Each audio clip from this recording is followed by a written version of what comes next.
Hello guys, मैं रतन sir फिर आ गया एक नए वीडियो के साथ। बम्पर इंफॉर्मेशन वाला वीडियो, ग्रामर के टॉपिक्स को इजी लैंग्वेज में डिस्कस करते हुए। तो वेलकम है आपको रतन सर ग्रामर चैनल में। अभी मैं जिस पॉइंट को डिस्कस करने जा रहा हूँ वो बेहद ही इम्पोर्टेंट है आपके वास्ते, और वो होता है फॉर्म्स ऑफ द सब्जेक्ट। किसी सेंटेंस में सब्जेक्ट किन किन रूपों में आपके सामने आता है। किसी भी इंग्लिश सेंटेंस में सब्जेक्ट कैसे कैसे सब्जेक्ट से आपका पाला पड़ने वाला है, मैं उसकी जानकारी देता हूं। चुटकी बजा बजा के आप अभी कुछ देर के बाद सेंटेंस में से सब्जेक्ट और ऑब्जेक्ट निकालना सीखेंगे। तो let us start the video without wasting any time. और वो टॉपिक है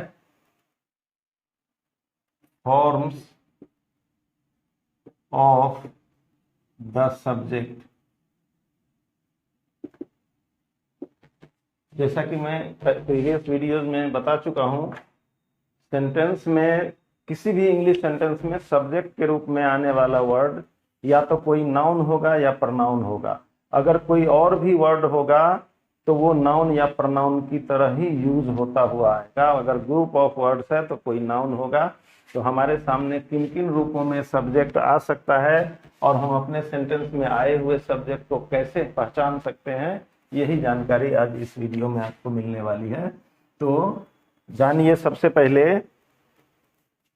कि इंग्लिश सेंटेंसेज में सब्जेक्ट के रूप में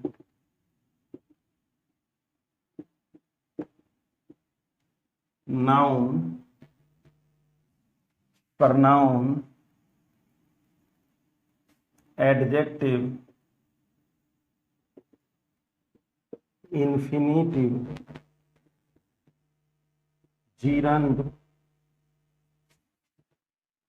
फ्रेज या क्लाउज आ सकता है। डिफरेंट, अलग अलग, विभिन्न सेंटेंसेस में अलग अलग तरह का आपके सामने सेंटेंस में सब्जेक्ट मिल सकता है। कभी नाउन की तरह तो कभी प्रनाउन की तरह, कभी एडजेक्टिव की तरह, कभी जीरंड की तरह, कभी पार्टिसिपल की तरह, कभी फ्रेज की तरह, तो कभी क्लाउज की तरह। अब एग्जाम्पल देखेंगे तो ये बात क्लियर समझ में आएगी। जैसे स्टूडेंट शुड रीड वेल, यहाँ पे इस सेंटेंस का सब्जेक्ट है एक नाउन। फिर they should go to school daily, यहाँ पे सेंटेंस का सब्जेक्ट एक प्रनाउन है। कभी कभी एडजेक्टिव भी सेंटेंस का सब्जेक्ट हो जाता है। जैसे द ब्लाइंड कांट सी, अंधे देख नहीं सकते। ये ब्लाइंड एडजेक्टिव है बट यहाँ पे सब्जेक्ट की तरह यूज हो रहा है। मतलब ब्लाइंड मीन्स होगा, द ब्लाइंड मीन्स अंधे लोग, यहाँ भी ये नाउन की तरह यूज हो रहा है। तो इसलिए ये भी सब्जेक्ट हो गया। जैसे to abuse anyone is not good, किसी को गाली देना अच्छा नहीं है। इस सेंटेंस का सब्जेक्ट है इन्फिनिटिव। मैंने बताया था पहले कि इन्फिनिटिव टू के साथ अगर V1 आता है, 2 + V1, तो वो इन्फिनिटिव होता है। अब हम लोग देखेंगे कि जीरंड, फ्रेज और क्लाउज कैसे सब्जेक्ट के रूप में आ रहा है।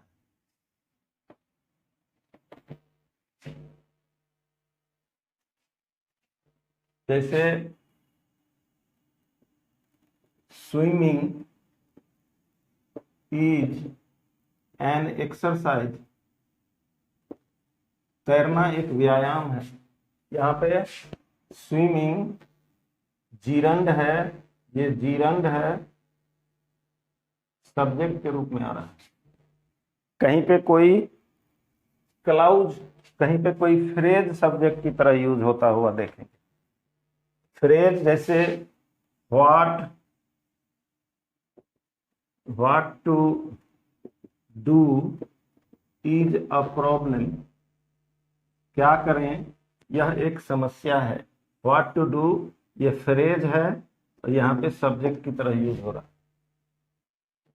फिर क्लाउज को सब्जेक्ट की तरह देख सकते हैं, that the earth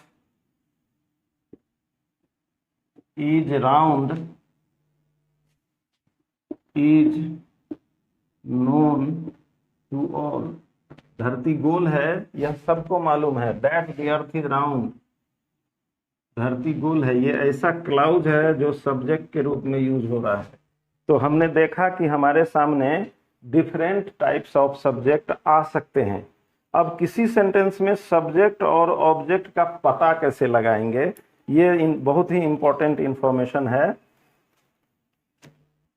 how to find out the subject and object in a sentence, कैसे पता लगाएंगे किसी सेंटेंस में सब्जेक्ट कैसा है, सब्जेक्ट कौन सा है और ऑब्जेक्ट कौन सा है। तो हमारे सामने कई तरह के सेंटेंसेस आते हैं। मैंने प्रीवियस वीडियो में बताया था सेंटेंस के कौन कौन से प्रकार होते हैं, कैसे कैसे होते हैं। उन्हीं सेंटेंसेस में कैसे कैसे सब्जेक्ट का पता लगाना है, ऑब्जेक्ट का पता लगाना है, ये मैं अभी डिस्कस करने वाला हूं। तो असर्टिव सेंटेंस, असर्टिव सेंटेंस में वर्ब की बाईं ओर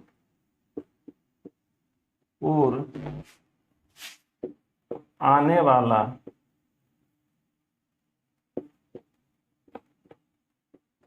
नाउन या प्रोनाउन सब्जेक्ट होता है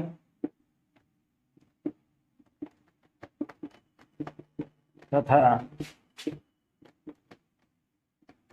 दाईं ओर आने वाला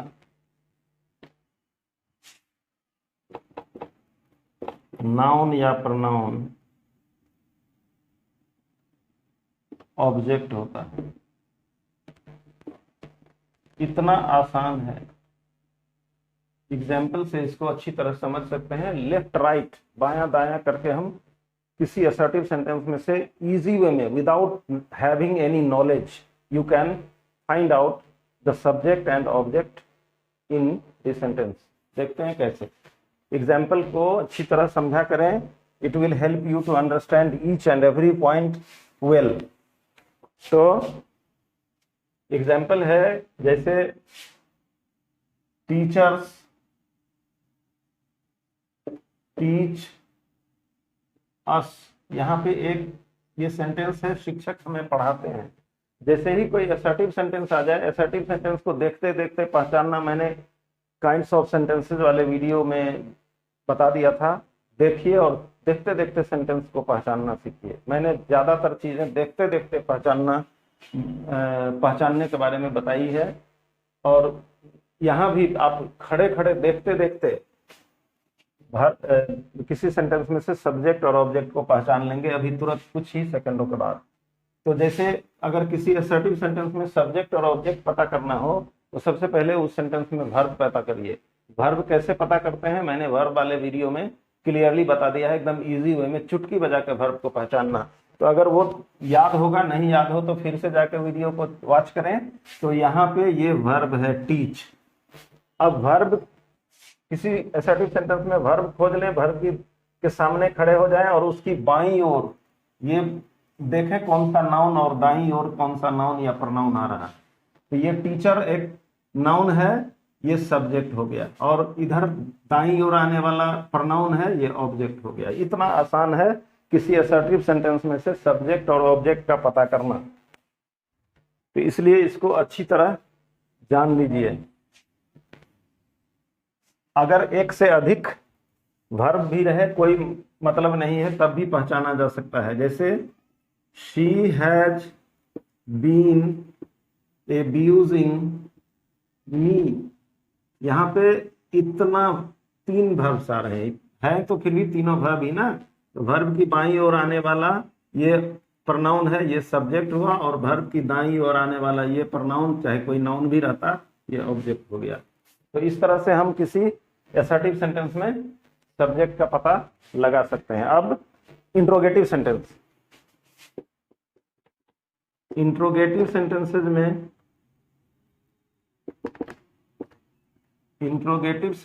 में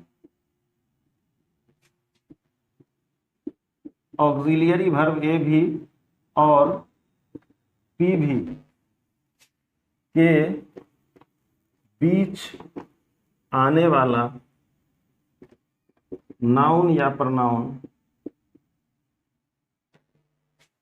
सब्जेक्ट होता है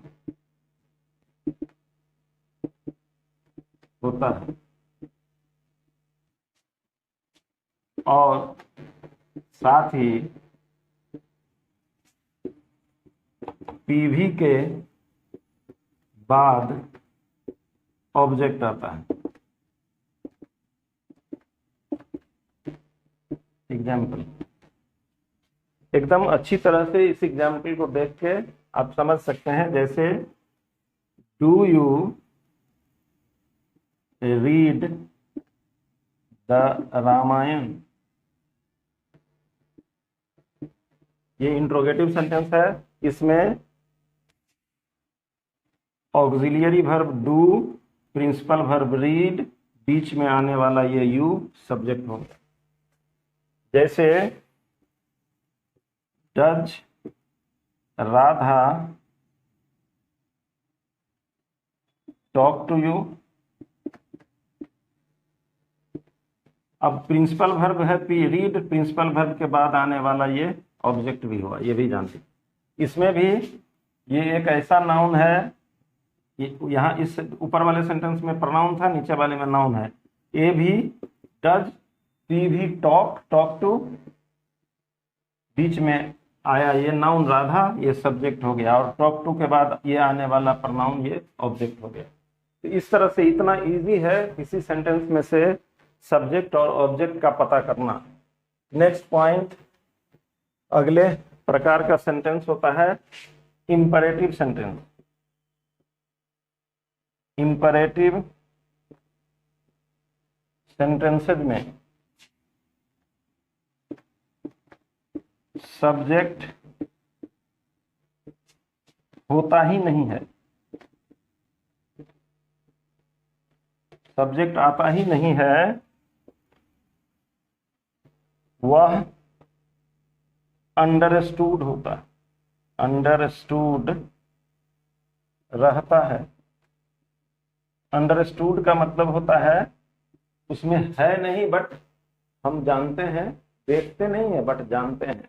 वैसे बहुत सारी चीजें हम बिना देखे भी जानते हैं, हम देखते तो नहीं है बट है, its presence is there, we know it well. जैसे हमारे एटमॉस्फेयर में हवा नहीं है, हम देखते नहीं है बट जानते हैं, we know that wind is there in the atmosphere. उसी तरह से दूध में घी होता है बट देखते नहीं है बट जानते हैं। इसी तरह से इंपरेटिव सेंटेंस में सब्जेक्ट होता नहीं है, दिखता नहीं है बट होता है, वो अंडरस्टूड होता, जानते हैं। जैसे डू इट एट वंस, इसे तुरंत कर लो। तुरंत कौन कर लो? तुम कर लो। इसका मतलब तुम या यू अंडरस्टूड है, इस सेंटेंस में सब्जेक्ट नहीं है फिर भी अंडरस्टूड है यू। जैसे please give me some money, कुछ रुपए दीजिए। कौन दीजिए? आप दीजिए। तो यहाँ यू, आप या यू अंडरस्टूड है नहीं, आया हुआ नहीं है, it is not seen, all the same it is there in the sentence, it is not seen but understood. जैसे डोंट स्पिट हियर, यहां मत थूको। कौन थूको, तुम थूको, यू, इसमें भी अंडरस्टूड है। इस तरह से हमने देखा कि इंपरेटिव सेंटेंसेस में सब्जेक्ट का पता हम कैसे लगाते हैं। Next point, optative sentence. Optative sentences में मे के बाद आने वाला नाउन या प्रोनाउन सब्जेक्ट होता है।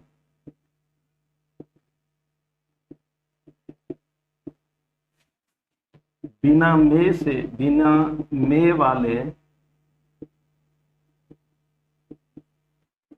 ऐसे भी सेंटेंसेस होते हैं जिनमें मे नहीं भी आता है, इसलिए बिना मे वाले ऑप्टेटिव सेंटेंसेस में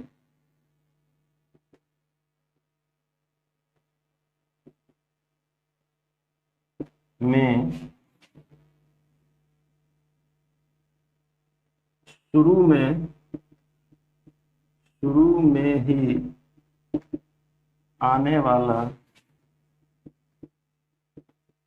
नाउन या प्रोनाउन सब्जेक्ट होता है।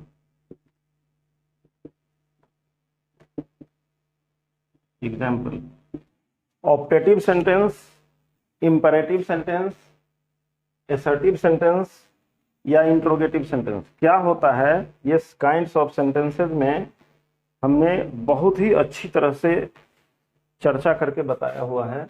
अगर ऑप्टेटिव सेंटेंस नहीं समझ में आता है तो go there and watch the video so that you may understand what the optative sentence is.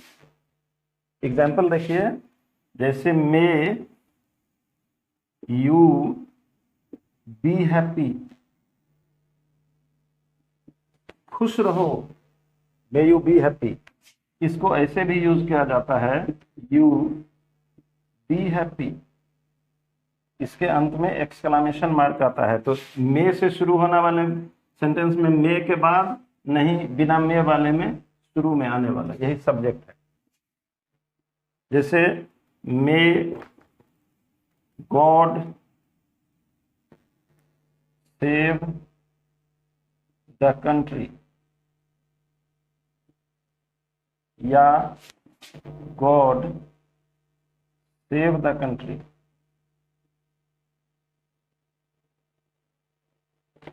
यहाँ पे पहले सेंटेंस में मे के बाद आने वाला यू था, प्रोनाउन था सब्जेक्ट। दूसरे सेंटेंस में मे के बाद आने वाला गॉड, ये नाउन, ये है सब्जेक्ट। इसमें यहाँ बिना मे वाले में ये सब्जेक्ट। तो हमने इस तरह से देखा कि किसी सेंटेंस में देखते देखते अगर ये सारे पॉइंट्स याद रहें तो देखते देखते सब्जेक्ट निकाला जा सकता है। सब to find out the subject in a sentence is never difficult for you. That's why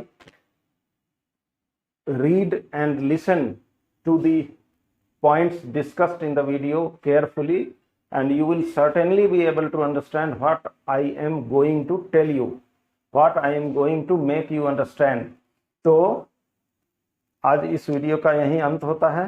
Thanks for watching the video till the end, but before ending the video I would like to request you to like the video, share the video and subscribe the channel so that whatever content may be uploaded by me should go to you certainly. The notification of the video uploaded by me will go to you for first of all. That's why thanks a lot for watching the video till its end. Thank you again.